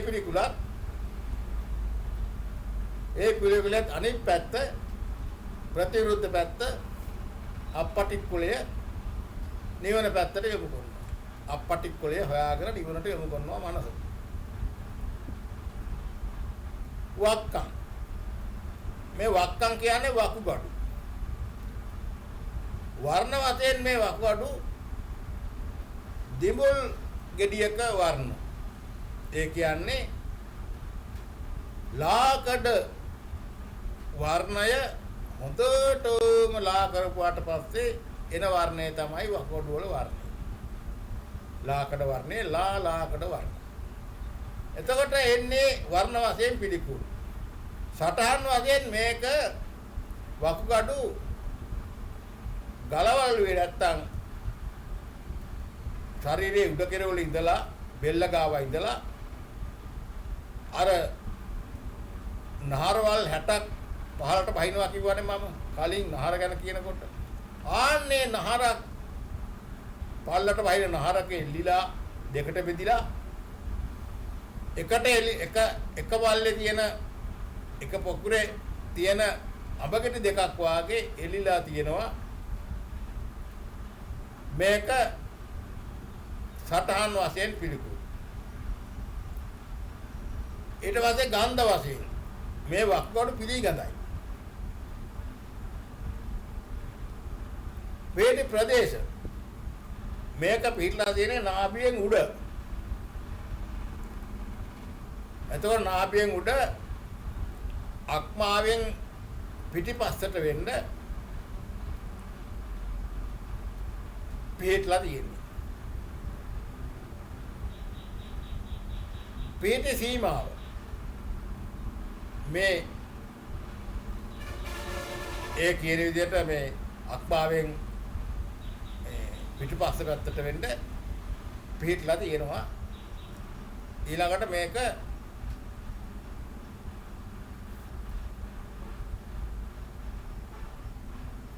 පටිත් චින්න දලඹුවෙන් වැහිලා තියෙන්නේ. දැන් දලඹුව කොටස් දෙකයි. පටිත් චින්න දලඹුව අපටිත් චින්න දලඹුව කියලා. අපටිත් චින්න දලඹුවෙන් තමයි මේ වක්වඩුව වට වෙලා තියෙන්නේ. මස්ති වක්වඩුවේ මස් ටික ඉහිරෙන් නැතුව පැවතිලා තියෙන්නේ. අන්නේ සිවිය නිසා. ඒකනොත් සීමා වෙලා තියෙන්නේ. ඊළඟට හෘද වස්තුව හදයක් වර්ණ වශයෙන්ද පිළිකුල්ලේ මේ හෘද වස්තුව නෙළුම් පොහට්ටුවේ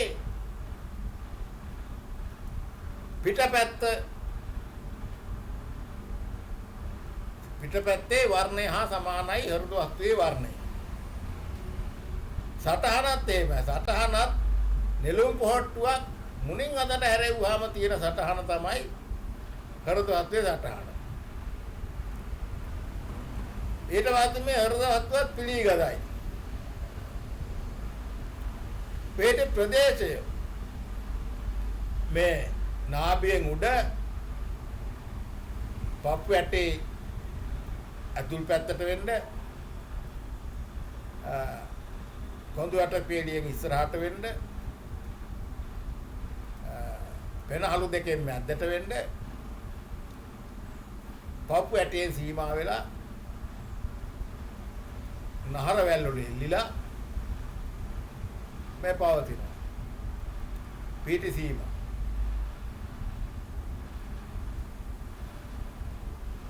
ඒ නිසා හෘද වස්තුව පිළිබඳව මේ විදිහට පිළිකුල මෙනෙහි කළා අපටික්කුලය හොයාගෙන යන මනසට පෙන්නනවා අපටික්කුලයේ තියෙන්නේ මාර්ගඵල නිවන් වලයි කියලා. මේ හෘද වස්තුව පිළිබඳව භාවනා කරන හැටි. ඊට පස්සේ යකනම් කියන්නේ අක්මාව. මේ අක්මාව අර ලාකඩ වර්ණය ටිකක් ලා වෙච්චාම තියෙන වර්ණයට සමානයි. කෝපි පාටයි. එතකොට මේක වර්ණය වශයෙන් පිළිකුයි කියලා මෙනෙහි කරන්න ඕනේ. ඊට පස්සේ මේක සටහන් වශයෙන් කොගෝලීල කොළයක දෙකට බෙදලා තියෙනවා වගේ මෙන්න මේක මස් පිටු දෙකක් හැටියට තීරලා තියෙන සටහන් වශයෙන් පිළිකුයි. ඊට පස්සේ යම් විදියකින් මේ මස් පිටු දෙකට වඩා පිටලා තියෙනවා නම් ආන්නේ අක්මාව පිටි පුද්ගලයා ඊටමත් විශාල ඥානවන්තයි. ප්‍රබල ඥානයක් තියෙන කෙනෙක්. ඔය විදිහට සටහන් වශයෙන් පිළිකුල මෙනෙහි කරන්න ඕනේ. ඊට පස්සේ පිටි ප්‍රදේශ වශයෙන් උඩ ප්‍රදේශي නාභියෙන් උඩ පිටි සීමාව ආවාසයෙන් උඩ පෙරහරු වලින් යට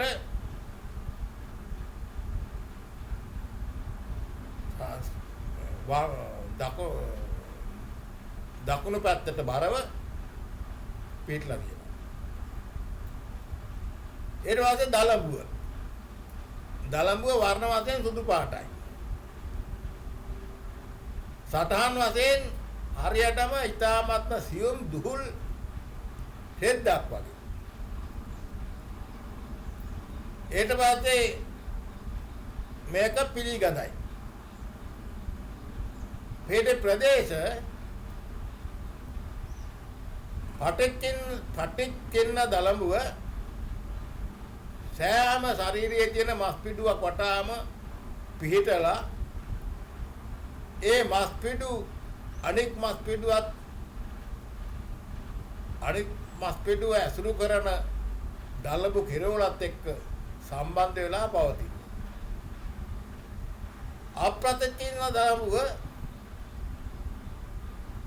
පවතින්නේ ශරීර අභ්‍යන්තරයේ තියෙන ඉන්ද්‍රිය වටා සහ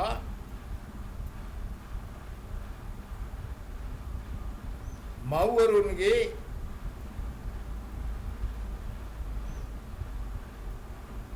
දරු කෝෂය වටා දලඹු. එතකොට මෙයා පිළිකුල්. මෙයා සීමා වෙන්නේ යට මාංශ තලයෙන් සහ උඩ හමෙන්. ඒ පිළිකුලත්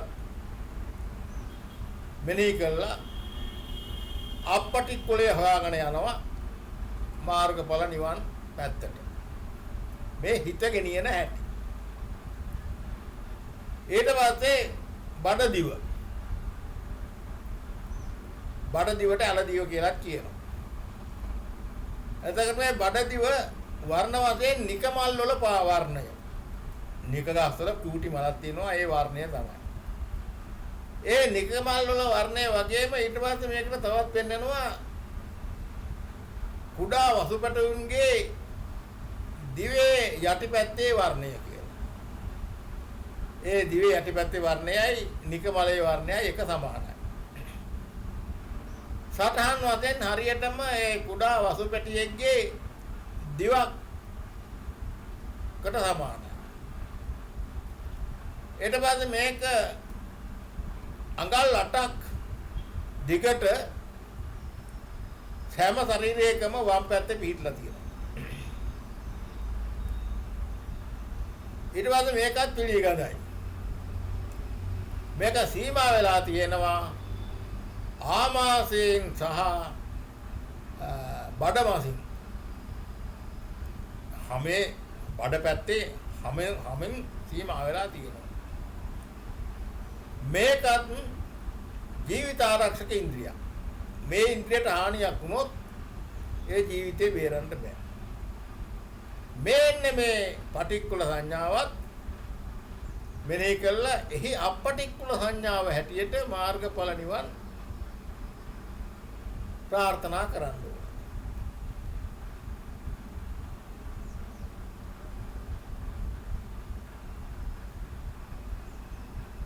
ඊළඟට පප්පාසං. පප්පාසං කියන්නේ පෙනහළු. මේ පෙනහළු වර්ණ වශයෙන්ම රතු පාට සහ සුදු පාට වැඩි. සටහන් වශයෙන් මේක සිංහල උදළතල දෙක සටහන තමයි තියෙන්නේ. ඊට පස්සේ මේක ගන්ධ වශයෙන් මේකත් පෙනහළුත් පිළිගඳයි. ඊළඟට මේ පෙනහළු නිතරම ආමාශයේ පාචක අග්නියෙන් නිතරම රස්නේ ගහලා දැවෙන ස්වභාවය. ඒ නිසා මේක පිදුරු ලඩ වගේ ස්වභාවයක් තියෙනවා කියලා තමයි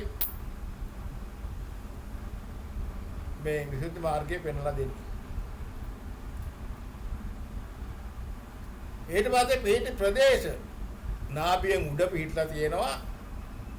ඊට පස්සේ අපේ ගලවලලුවේ එල්ලෙමින් දෙපැත්තට බරව හෘද වස්තු වට කරගෙන කොහේවත් ගැවෙන්නේ නැතුව Tamanට ඉඩ හොඳට හදාගෙන තිබෙන ඉන්ද්‍රිය. මේකෙත් පිළිකුල මෙහෙමයි. අපටික්කුලය මාර්ගඵල නිවන් පැත්තට හිත යොමු කිරීමයි. ඊට පස්සේ අන්තං කියන්නේ බඩවැල්.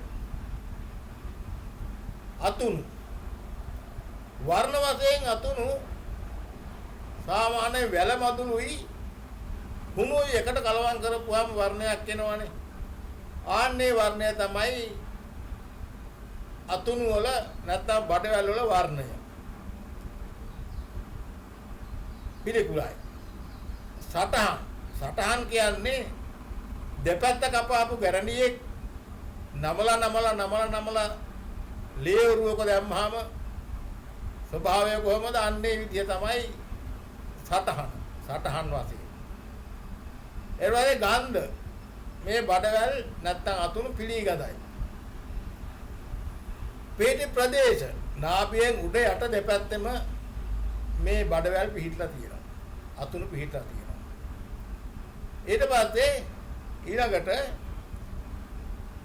පීටි සීමා මේකේ උගුරු නාලයේ සිට එක කෙරවලක් උගුරු නාලයේ අනෙක් කෙරවල අදෝ මාර්ගයේ සීමා මේ සීමාවේ වෙනසක් තියෙනවා. හරියටම තෙත සියුම් රෙද්දක ඇතුළට හුලම් බදලා කෙරවල් දෙකෙන් මිරිකුවාම ඒ එන හැඩය කොහොමද? අන්න ඒ වගේ හැඩයක් තියෙනවා ආමාශය කියලා.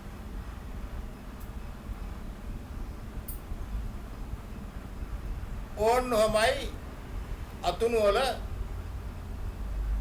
පිළිකුල වෙනෙහි කරන්නේ. අපටික්කුලය මාර්ගඵල නිවන්. ඊට පස්සේ අතුණු වහන් වර්ණ වශයෙන් සුදු පාටයි. සටහන් වශයෙන් හෙල් වැලි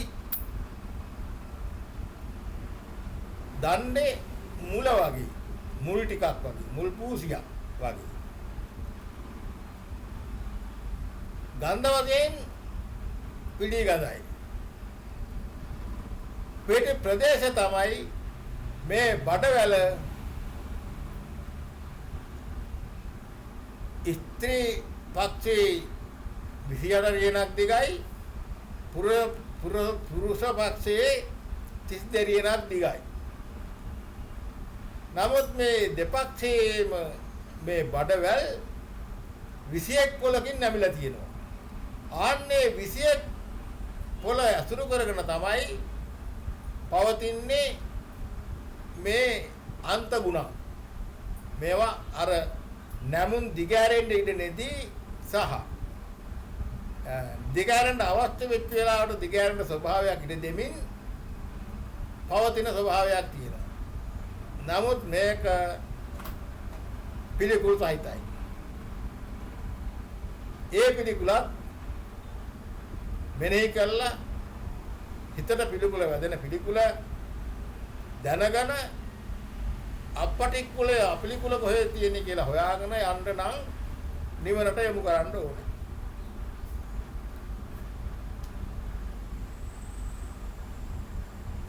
ඊට පස්සේ නොපැසුණු ආහාර. නොපැසුණු ආහාර කියන්නේ අපි දැන් ආහාර වශයෙන්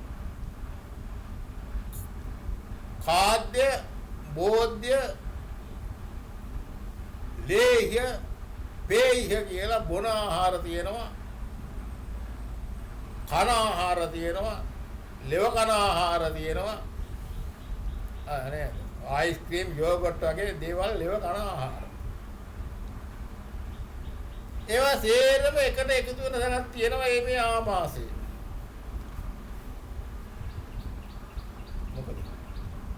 ඒ ආවාසය එකතු වෙච්චන් පස්සේ මේක හරියටම සැඩොල් ගමක ගවර වලක් වගේ. මේ සේරම ආහාර ඒ තිබිච්ච ස්වාභාවික වර්ණය වශයෙන් හොඳට තිබුණත් වෙනුමට තිබුණත් මේක ආමාශයට වැටුණට පස්සේ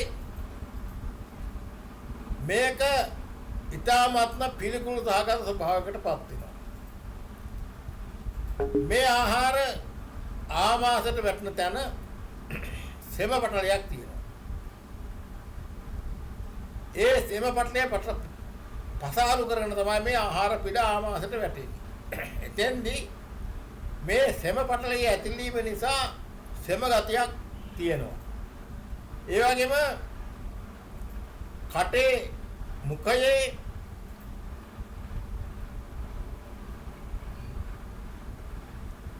කකුල් දෙකපුලේ කුකුල් දෙකේ කමුල් දෙකේ කෙලවරෙන් ඇදෙන කෙල ඒවා දිව මුල තියෙන ඝන කෙල වලින් සහ දිව අග තියෙන බොල් කෙල වලින් කලවම් වෙලා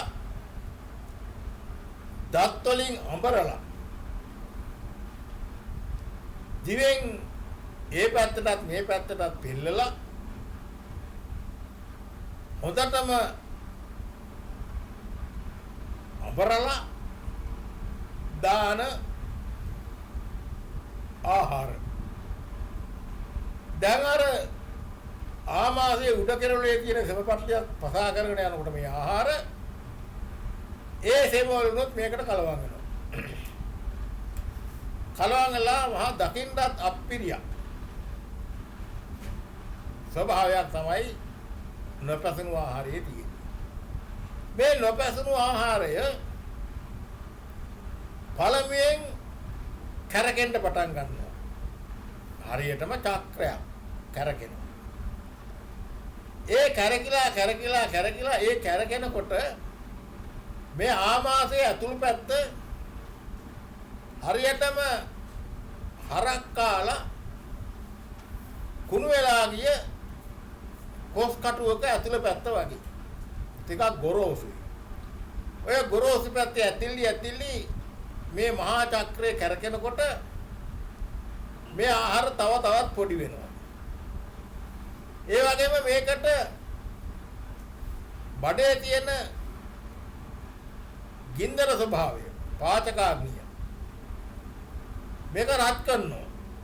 රත් කරනකොට පැහෙනවා. එහෙම මහා පිළිකෝ සහිතව බල්ල වමනේ වගේ දැක්කාම මල්ල වමනේ වගේ ටිකක් තමයි මේ ඇතුලේ කැරකි තියෙන්නේ. ඊට පස්සේ මේ කැරකෙන අතර මේක පණුව කනවා. මේ පණුව ආමාශයේ ඉන්නවා කුල 32ක්. කුල 32ක පණුව ආහාර නැති වෙච්ච වෙලාවට ආමාශයේ ආහාර නැති වෙච්ච වෙලාවට පණුව ගුලි පෙරලි කැලති මිලි ගාලා ආමාශයේ උඩට එනවා. ඇවිල්ලා හෘදවත්ව පිළන අවස්ථාවලුත් තියෙනවා. එහෙම වෙන්නේ බඩගිනි වෙච්චාම. ඉතින් ඒ අවස්ථාවේ ඉස්සරහට ඉස්සෙල්ලම වැටෙන ආහාර පිණ්ඩය අනුගමනය කරන අදහසින් මේ ආමාශයේ උඩ කෙරවලට ඔය පණුව ඇවිල්ලා ගුලි ගහ ඉන්නවා. කුල 32ක පණුව. කක්කාටක खंडोत्पादक तलभीरक सुथिमुक पटतंतुक सूतक आदि कुलतिदेहक पणु එතකොට මේ පණු ගොඩවල් තියෙන්නේ ඊළඟට හිතන්න එපා මේ පණුව ලොකුම පණුව කියලා නෑ ඇහැට නෙපෙනෙන පණුවොත් ඉන්නවා ඒකනේ මෙච්චර විශාල ප්‍රමාණයක් නොපෙනෙන පණුවොත් ඉන්නවා නමුත් මේ පණුවන්ගේ හැම පණුවෙක්ගේම ආහාර ගැනීමයි මල පහ ගැනීමයි මුත්‍ර පහ ගැනීමයි මැරීම සොහොන්ගයයි මේ සේරම මේ ආමාශය ඇතුලේ තමයි. එතකොට මේ මහා පිළිකුල් සහිතමයි. එතකොට මේ අපි ගන්න ආහාරය පහෙන් පංගුවක් පණුව කනවා. පහෙන් පංගුවක් බඩේ තියෙන ගින්දරෙන් දැවිලා යනවා. පහෙන් පංගුවක් මුත්‍රා බවට හැරෙනවා. පහෙන් පංගුවක් අසුචි බවට පත් වෙනවා. පහෙන් පංගුවක් රස බවට පත් වෙලා ආන්නේ රස නහර දිගේ ගලාගෙන ගිහිල්ලා මුළු ශරීරේම දුවලා ඒ ශරීරේ තන්තුක පට තන්තුක ඒ කියන්නේ මේ රූප කලාප සහ ආපෝ කලාප තේජෝ කලාප වායෝ කලාප වගේ ස්පාදනයේට ප්‍රයෝජනවත් උපස්තම්භක වෙනවා.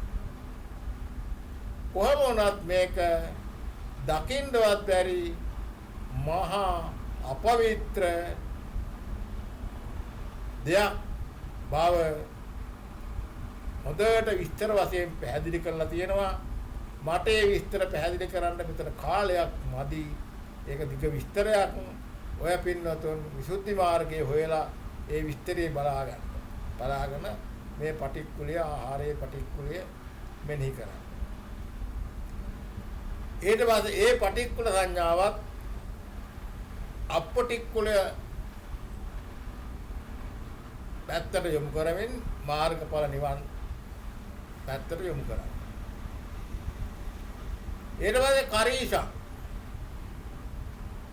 කරීෂං කියන්නේ අසුචි.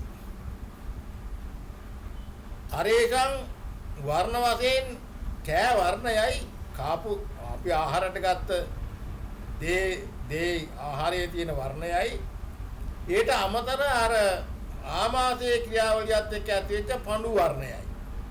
පඳු වර්ණයයි අපි ගත්ත ආහාරයේ වර්ණයයි දෙකම මේ අසුචි වල තියෙනවා. ඊට පස්සේ සටහන් වශයෙන් උණපුරුකක දාපු පඳු වර්ණ මැටි පිටක ස්වභාව වර්ණ සටහන තමයි තියෙන්නේ. ගන්ධ වශයෙන් හැම කෙනෙක්ම දන්නවා අසුචි බොහොම ගඳයි. ඉතා කුඩු ප්‍රමාණයක් ගත්තත් ගඳයි විශාල ප්‍රමාණයක් ගත්තත් ගඳයි. ගන්ධ වශයෙන් තිබෙනවා. පේට ප්‍රදේශ මේක ශරීරයේ පශ්චාත් භාගයේ පිටලා තියෙනවා. ඊට පස්සේ අර ගුදයේ දැබ්බේ බඩවැල ගිහින් ගුදය බවට පත් වෙලානේ අදෝ මාර්ගයට එකතු වෙන තැන. අන්නේ ගුදයටපත් වෙන තැන මෙයා එකතු වෙනවා. ඒ ගුදයේ සිවියයි ඇතුලේ අසුචියි සීමා වෙනවා. සීමා වශයෙන් පිළිගන්න. මේ විදිහට අසුචි පිළිකර මෙහි කරලා ඒ පිළිකුල සංඥාවෙත් විරුද්ධ පැත්ත දකිමින් හිත යොමු කරන්න ඕනේ මාර්ගඵල නිවන් දෙසට. ඊට පස්සේ පිත්තං. පිත්තං කියන්නේ පිත. පිත වර්ණ වශයෙන් කහ පාටයි. සටහන් වශයෙන් වැටකොළු ගෙඩියක හැඩය. ඒ කියන්නේ අර දාර වගේ ඇකිලිලා පල්ලෙහාට ඇදිලා සටහන්. ගන්ධ වශයෙන් මේ පිත තිත්ත ගඳයි. හිතන්නකො රසමිත තැළුවයින් පස්සේ එන ගඳ මොකද්ද කියලා ඒ වගේ තමයි පිතේ ගඳ. තිත්ත ගඳ.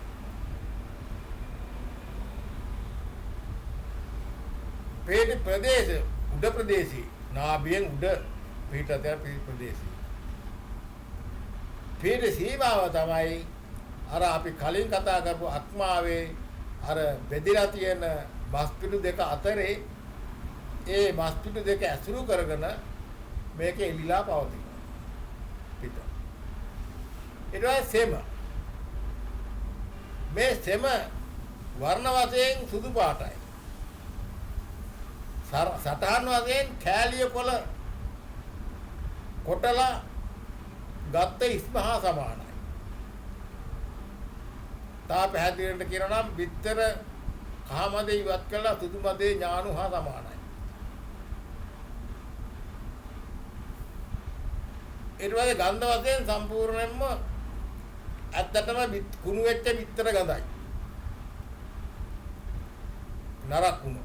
නරක් කුණේ නැත්තම් ගඳක් නැහැ.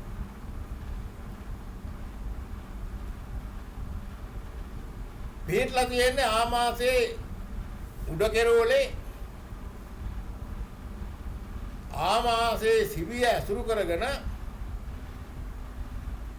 සාමාන්‍යයෙන්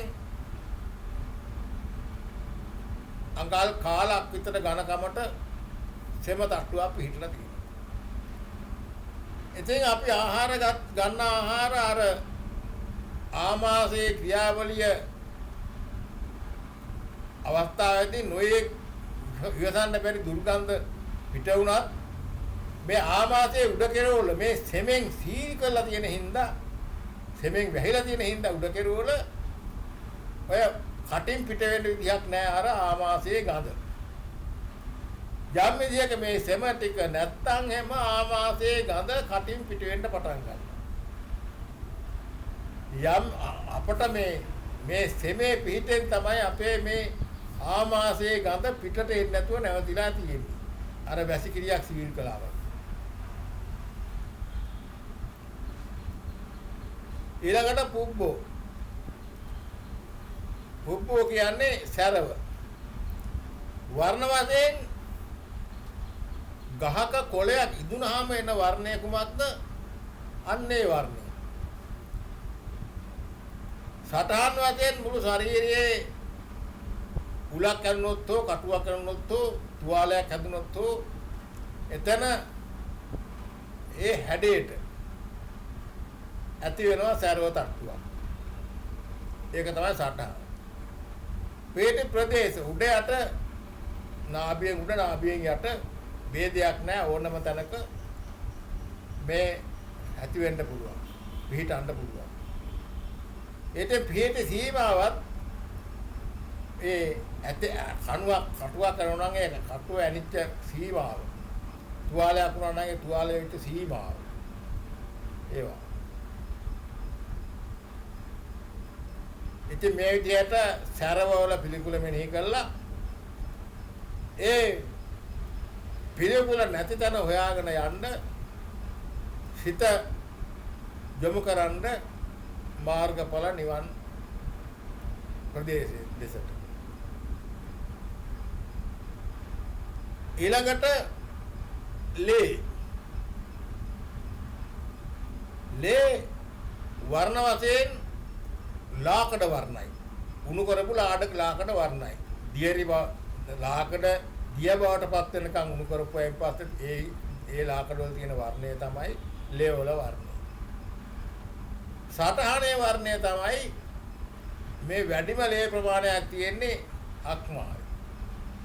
අක්මාවේ තියෙනවා පාත්‍රයක් විතර ප්‍රමාණයක් ලේ. ඊළඟට හෘද වස්තුවේ තියෙනවා දොඹගඩියක් තරම් කුහරයක් තුල අඩපතක් තරම් ලේ ප්‍රමාණයක් තියෙනවා.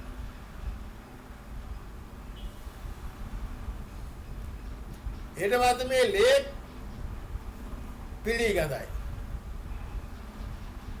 පේට ප්‍රදේශ අර මං කලින් සඳහන් කළා වගේ අක්මාවේ තියෙන ලේ වෙනහලු වකුගඩු තෙමාගෙන හෘද වස්තුව කරා ගමන් කරනවා. ඒ වගේම අක්මාවේ හෘද වස්තුවේ වකුගඩුවේ එක්තැන් වෙලා තියෙන ලේ උණු කරපු නැති ලාකඩ වර්ණයි. නහරවල දුවනලේ උණු වෙච්ච උණු කරපු ලාකඩ වර්ණයි. ඊට පස්සේ අර නහරවල් දිගේ ලේ ගලාගෙන යන ආකාරය මෙනෙහි කළා. අර මං කලින් නහරවල් ගැන කියන තැනදී කිව්වම නහරවල් 60ක් තියෙනවා. ওই නහරවල් 60ෙම ලේ ගණන් කරනවා. ගමන් කරනවා නහරවල් 900ක් තියෙනවා 900ෙන් ගමන් කරනවා. ඒ වගේම අන්තිමට ආපහු හැරෙනවා ආපහු ගමන් කරනවා හෘද වස්තුව කරා. ඔය විදිහේ සටහන් තියෙනවා මේ ලේ වල. පේට සීමාවකුත් තියෙනවා. පේට සීමාව තමයි නහර සීමාව. ඉතින් මේ පටික්කුල සංඥාවත් මාර්ගඵල නිවන් පිස හරවන්න.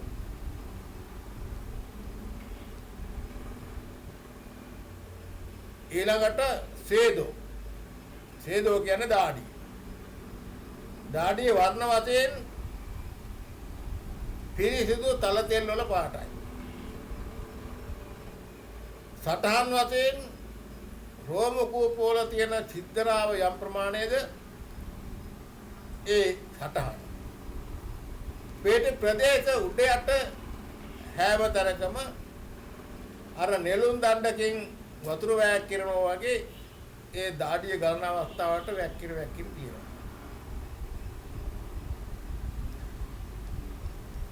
ඊළඟට මේද කියන්නේ මේද තෙල්. මේද තෙල් කහ වර්ණයි. වර්ණ වශයෙන් කහ පාටයි. මේ මේද තෙල් හරියටම කහ පාට වූල් තුවායක් කහ වතුරේ පොගොලා. තියෙනකොට කොහොමද ලක්ෂණ ස්වභාවය ඕනේ විදිහයි හැටි. ඊට පස්සේ පිහිටලා තියෙන උඩ යට දෙකේම පිහිටනවා. කෙට්ටු ශරීරයක් තියෙන අයගේ කෙන්ඩාවල පිහිටනවා, පිට කොන්දේ පිහිටනවා. මහත් ශරීරයක් තියෙන අයගේ මුළු ඇඟ හැමතැනම පිහිටනවා මේ සෙම මේද දෙන මේදේ.